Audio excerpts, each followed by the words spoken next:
Ceramics are broadly divided into two classes: heavy clay products and pottery products.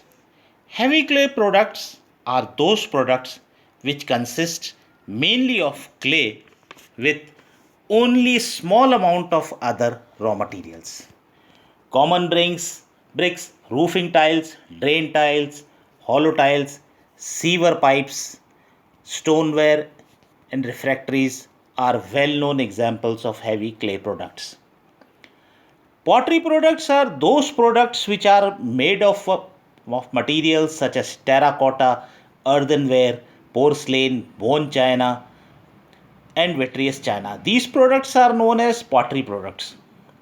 The term pottery includes wares made of earthenware, wall tiles, electrical insulations made of porcelain, and other ceramic insulating materials.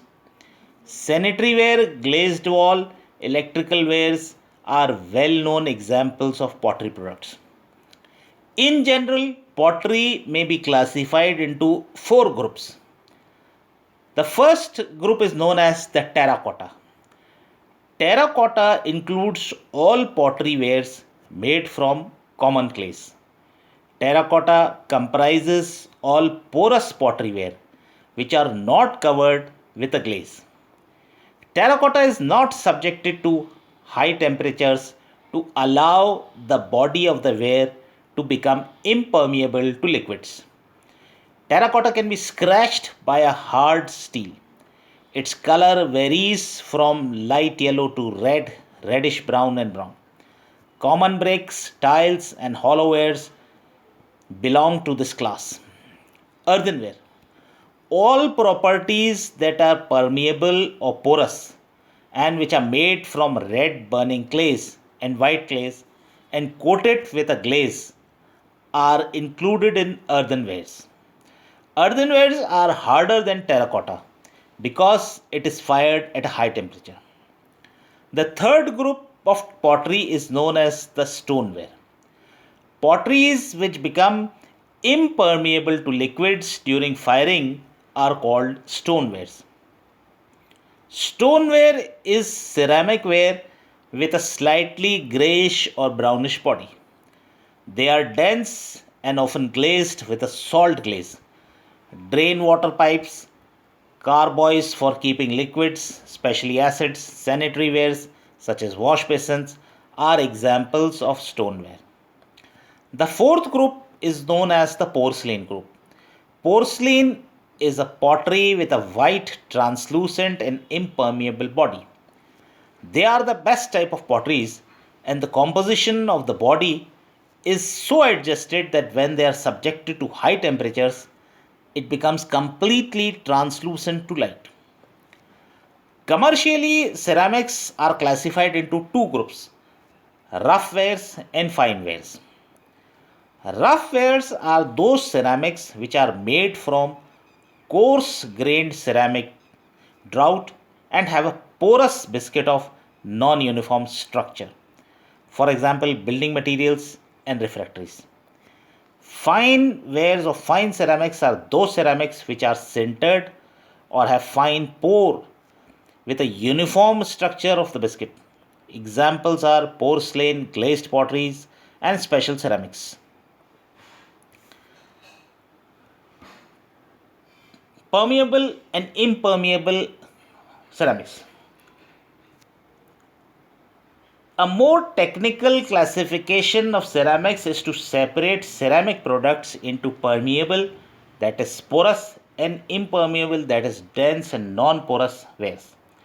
Since glazes are always impermeable, this classification is applicable only to the body. Therefore, permeable pottery are those, or we can also say porous potteries are those which absorbs water and shows a rough structure and sticks to the tongue when it is tasted. Heavy clayware, refractory ware, terracotta, and earthenware are the examples of permeable or porous ceramics. Impermeable or non porous ceramic materials are those which absorb very little or no water. Stoneware, Vitreous china are examples of impermeable ceramic materials. Now, the distinction between permeable and impermeable ceramics depends on the composition of the body as well as the temperature at which the firing is carried out. So, for example, a body which is porous, when it is fired at say 1200 degrees centigrade, may be dense. When fired to say about 1400 degrees centigrade, both type of ceramics may however be glazed or unglazed. The glazed product is obtained by applying glaze on the unglazed body either before or after firing. Ceramics are also classified on the basis of the reduction in porosity, also known as the degree of vitrification. The degree of vitrification is known as the progressive reduction in porosity. This also provides the basis for a classification of ceramic products. So, on the basis of the degree of vitrification or reduction in porosity, ceramics are divided into 5 types. First is whitewares. Whitewares are those ceramics which have varying amounts of fluxes and they are heated at moderate temperatures. Second are the heavy clay products which have abundant fluxes and but they are heated at low temperature. Third type of ceramics are refractories. They have very little fluxes but they are heated at high temperatures. Fourth type of ceramics are enamels which have very abundant fluxes. They are heated at a moderate temperature but they have complete vitrification. The last type of ceramics are glass which have moderate fluxes. They are heated at high temperatures and they have complete vitrification.